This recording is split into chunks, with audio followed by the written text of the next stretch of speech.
रवा खव्याचे लाडू करण्यासाठी लागणारं साहित्य: 1 कप बारीक रवा, अर्धा कप साजूक तूप, अर्धा कप खवा, 1 कप साखर, पाणी, केशर, 1 मोठा चमचा काजूचे तुकडे, 1 मोठा चमचा बदामाचे तुकडे, 1 मोठा चमचा पिस्त्याचे तुकडे, पाव चमचा वेलची पूड. रवा तूप घालत खमंग भाजायचा. आता खवा पण खरपूस भाजून घ्यायचा. आता पाक तयार करण्यासाठी साखर, पाणी आणि केशर घालत 1 तारी पाक करायचा आणि रवा आणि खव्याच्या मिश्रणात घालायचा. आता सुकामेवा आणि वेलची पूड घालायची आणि मिसळून घेत साधारण अर्धा तास हे मिश्रण मुरवून घ्यायचं आणि याचे असे लाडू वळायचे आणि आवडीप्रमाणे वर पिस्त्याचे काप आणि गुलाब पाकळ्या लावायच्या. झाले आपले रवा खव्याचे लाडू तयार. म्हणजे रव्याचे लाडू मी नाव ऐकलंय.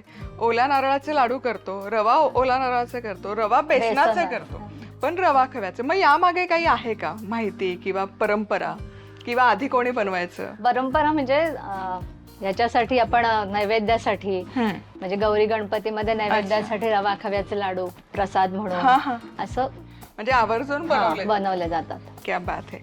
सो पारंपरिक पदार्थांचा एपिसोड आहे आणि या भागाची सुरुवात परंपरेनुसार आपण उखाणा घेऊनच करतो.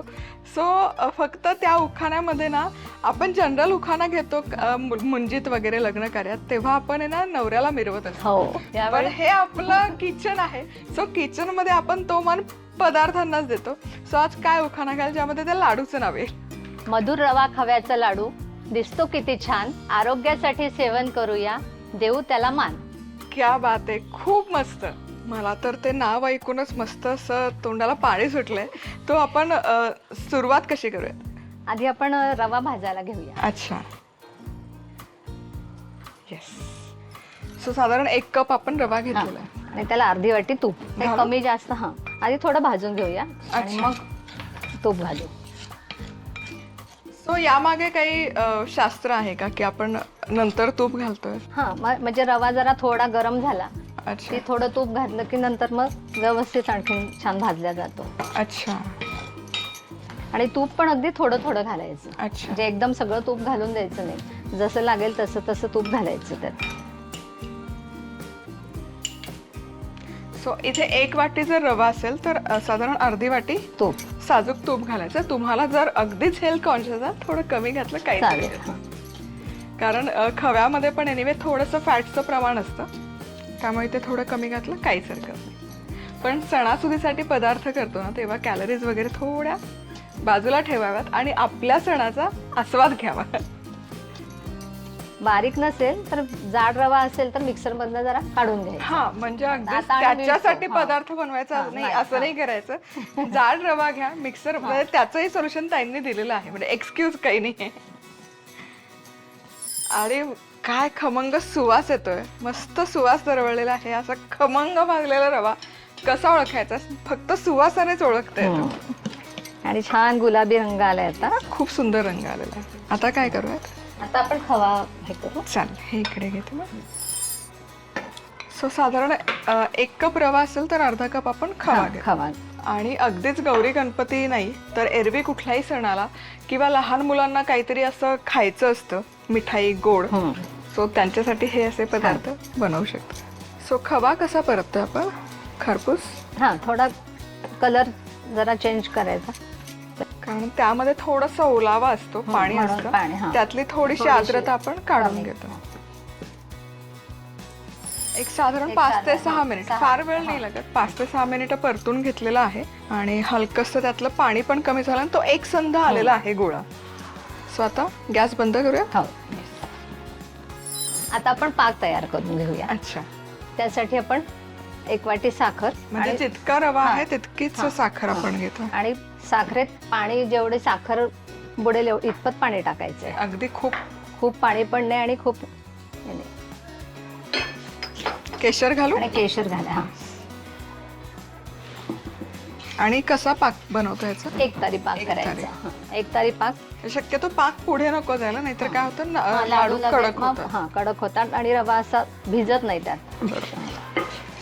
साखर विरघळली की असं हे करून बघायचं, किंवा हाताला अजून वेळ आहे, कच्चा आहे अजून पाक. पण साधारण 4-5 मिनिटं शिजवावं लागतं साखर विरघळली. साखर विरघळेपर्यंत आणि मग जरा हाताला घेऊनच बघायचं एक तारी नाही. सो इथे पाक शिजत आलेला आहे.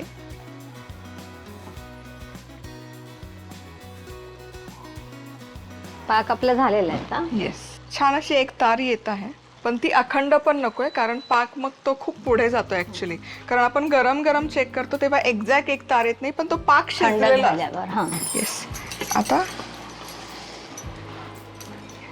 सो इथे ताईंनी ना सगळं असं गुलाबीसर रंगावर भाजून घेतलेलं आहे. आणि सो इथे सर बसलेले आहेत त्यांचे मिस्टर. सो त्यांनी एक प्रश्न विचारला मला ऑफलाईन की त्यांना असं विचारा की गुलाबी सर भाजला म्हणजे नक्की त्यांच्या साडीसारखा गुलाबी का सरांवर प्रेम असणारा गुलाबी सर का गुलाबाच्या फुलासारखं. सो कसा भाजलाय हे तुम्ही सांगा. गुलाबी साडीसारखाच. प्रेमासारखं. बरं, प्रेमासारखं आपण इथे घेऊया. येस. आता रव्यामध्ये भाजलेला खवा पण आपण मिसळून घेतो. आणि आता सगळे ड्रायफ्रुट्स घालूया. काजू, बदाम, पिस्ते आणि वेलची पावडर. गोडामध्ये ते वेलची पूडचा इतका मस्त खमंग असा सुवास येतो ना. आणि हे सगळं छान एकजीव करून. आता आपला रवा मुरतोय व्यवस्थित. सो आता इतके वर्ष तुम्ही स्वयंपाक करताय, सो आपण आहे ना एक काहीतरी टिप, किचन टिप किंवा सुगरणीचा सल्ला आपण म्हणतो, तर काही शेअर करू शकता? हो. आपण पातळ पोह्यांचा जेव्हा चिवडा करतो तर तो करताना भाजताना कच्चं तेल आणि थोडं मीठ घालायचं. अच्छा. आणि मग तो भाजायचा, म्हणजे पोहे अगदी एकसारखे राहतात आणि कुरकुरीत चिवडा होतो त्याचा.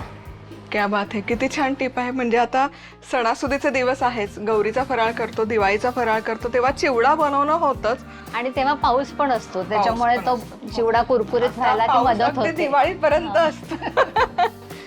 सो पोहे भाजताना त्यामध्ये कच्चं तेल आणि थोडं मीठ आणि मग भाजायचा, म्हणजे मग पोहे आकसणार पण नाही. आकसणार पण नाही आणि छान कुरकुरीत चिवडा होतो त्याचा. क्या बात आहे, खूप छान.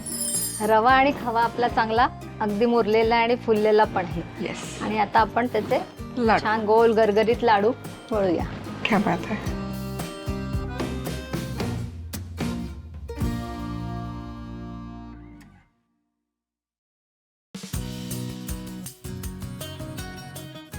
आणि याला सजावटीसाठी गुलाब पाकळी आणि पिस्ते.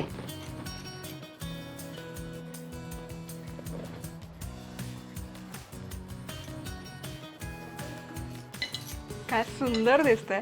आणि हे लाडू आहेत ना, म्हणजे आता हे तर झालं, पण ताईंनी ना इथे साच्यामध्ये हे मिश्रण घालून हे असे मस्त आकार देऊन पण लाडू तयार करून आणलेले आहेत. अतिशय सुंदर दिसतंय. म्हणजे मुंज किंवा लग्न कार्य असेल तेव्हा आपण पूजेला, रुखवतासाठी काहीतरी वेगळं आपण जिन्नस शोधत असतो. तर हे खरंच खूप छान आहे. साच्यामध्ये तुम्ही थोडासा, मला वाटतं पाक कडक केला, थोडा कडक केलाय. एक स्टेप पुढे पाक करायचा आणि हे छान असं मिश्रण मग साच्यामध्ये वळलं जातं आणि हे असं टिकतंही छान. हे तुम्ही आवर्जून बनवू शकता. म्हणजे हे कलाकुसरीचं, म्हणजे सणसूद तर आहेच, गौराई येतात, त्याला फराळामध्ये काही ना काही वेगळं करायचं असतं, तर हे कलाकुसरीचं काम अशा वेळेस करू शकता. आणि अतिशय सोपं आहे, फटाफट बनवून तयार होतं. लाडू इथे बनवून तयार आहेत. खूप सुंदर दिसत आहेत ताई लाडू, भन्नाट झालेत. आणि ते एक रव्याच्या लाडूचा तो एक काय म्हणू आपण, सात्विकता असते ना, ती त्यामध्ये अगदी झळकते. अर्चना ताई, तुम्ही आज वेळात वेळ काढून, डॉक्टर आहेत या, सो डॉक्टर आहात तर मी असेच नाही सोडणार. सो महिलांसाठी, कारण तुम्ही छान फिट आहात, सो महिलांसाठी काय टिप द्या? रेग्युलर चालणं जास्त महत्वाचं आहे. रेग्युलर व्यायाम, योगा हे केलं तर तब्येत एकदम. आणि खाण्यापिण्यात डाएट कंट्रोल जरा पाहिजे. पण डाएट म्हटलं की आम्हाला फार टेन्शन असतं, हे खायचं नाही, ते खायचं नाही. सगळं खायचं, पण वॉकिंग पाहिजे रोजचं. येस. Morning walk. मला वाटतं प्रमाणात खायचं. प्रमाणात खायचं. गोड जरा कमी खायचं. ते मला नाही जमत, मी खूप गोड खाते.